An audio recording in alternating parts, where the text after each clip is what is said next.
What's going on, people? This is Shok, and here's my review for Injustice, and I'm also going to go ahead and throw in Monster Hunter 3 Ultimate. Reason why I haven't reviewed this game yet is because I've been too damn busy playing it. I'm already like 300 hours in. Game is taking away my life, but Injustice has actually managed to prime me off the game. Now, speaking of Injustice, I saw that on Twitter, one of the employees from NetherRealm Studios was saying that they're working on a patch for the Wii U version. And I saw a lot of people PM me this, hit me up on Facebook about it, saying, oh, Shokio, look at this. Oh, you did that video too early. No! Okay, that feature should have been there day one. It's not something that should be able to be patched in, okay, guys? Or because they're working on a patch, that is not okay. They fucked up. They were wrong for leaving out the private lobby system. Period. Plain and simple. Let's start with Monster Hunter first, and this is going to be real quick. The huge misconception that this is just the Wii game, straight ported over. No. Anybody who has played both games can tell you that this game is pretty much a completely different game on its own, like it really is.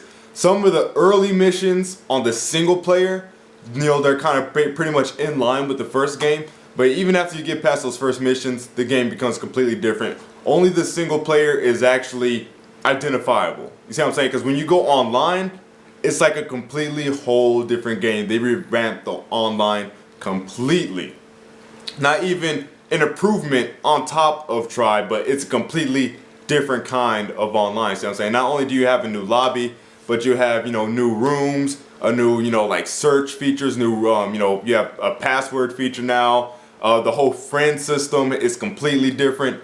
It's boss.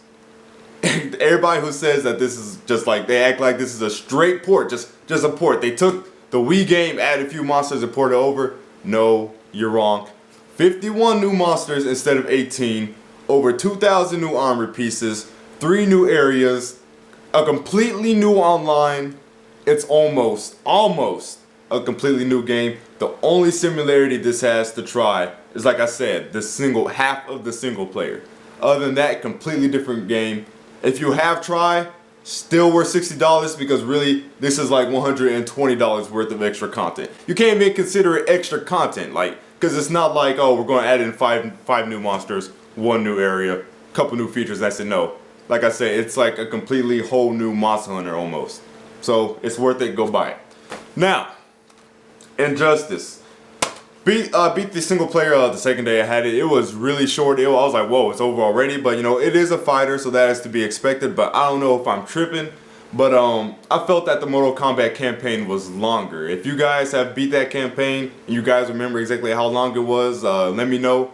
But from what I remember when I played the Mortal Kombat campaign, it was pretty long, a lot longer than this. But short and sweet, very enjoyable. Good story. Great cutscenes. The voice work was amazing. One thing I noticed in the Wii U version is that during the cutscenes it has a lot of video compression for some strange reason, because this is a Blu-ray disc, so why the hell do you have video compression?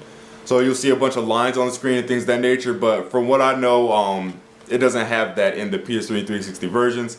Also, you guys already know about the whole no private lobby, private game option on the Wii U version. Absolute balls, right? Character roster wise, I see a lot of people complaining that the roster is too small. To me, honestly, the roster is just fine. It's the first installment, of the series, and Boone was talking about he would like to make this, into a franchise.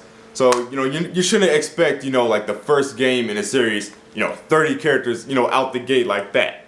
See what I'm saying? But one thing I definitely like about this game is that the characters are, really varied in how they, not necessarily how they control, but, you don't really have movesets that are similar to other characters, like, a lot of fighting games have, see what I'm saying? And not to say that all those other characters are clones of each other.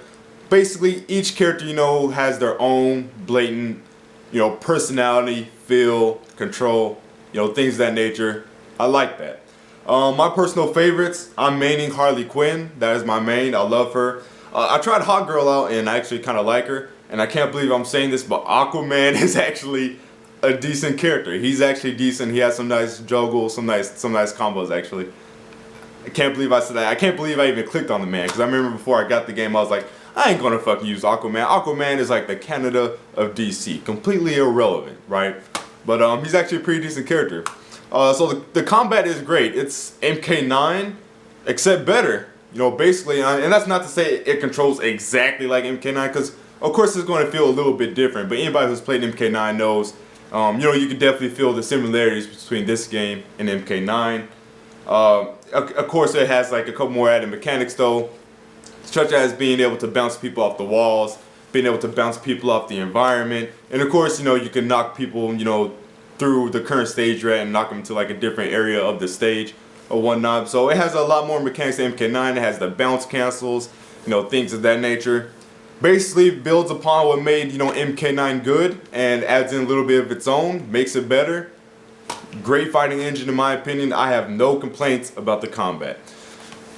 Now, I do have one complaint though, and that's Deathstroke, or should I say Spam Stroke. Because everybody online, at least on the Wii U version, everybody online wants to use Spam Stroke. You know what they do? Like some spamming faggots. If you're one of these people I'm talking to, eat a dick and die. Okay, go to hell. Go to hell for ruining people's online experience. Okay, right now we already can't play with our friends, right? And so we have to play with randoms, and you randoms want to use Spam Stroke and spam his automatic sniper rifle, which makes no sense. How the fuck is that sniper rifle like a machine gun? It makes no sense. Patch that nigga. Patch Spam Stroke. Patch him now. Give him some cooldown. But yeah, I haven't tried the Star Lab missions yet, so I've been too busy in training mode. I've just been training really because I'm hella competitive when it comes to my fighters. You know, so I'm pretty much in training mode. If I'm not fighting somebody, I'm in training mode. You know, I'm not doing the single player. I'm not doing like the tower. Although I did do like 120 levels of the tower on Mortal Kombat, but that was like a first time thing. I usually don't do that with fighters. Like I said, I'm either fighting somebody or I'm training. You know, I'm like Goku with my fighters. So I haven't checked the Star Labs out, but from what I hear, you know, they're great. You know, pretty fun. Overall, great game. You know, very great game. No complaints. The only complaints come from the fact that this is, you know, the Wii U version. But if you have the 360 version or the PS3 version, no complaints at all. Great game, guys. Go pick it up. Even if you're not interested in DC characters or the DC universe, if you like fighters, pick the game up, guys. But that's this video. Let me know what you guys think about the game down below. I'll see you fools later. Peace.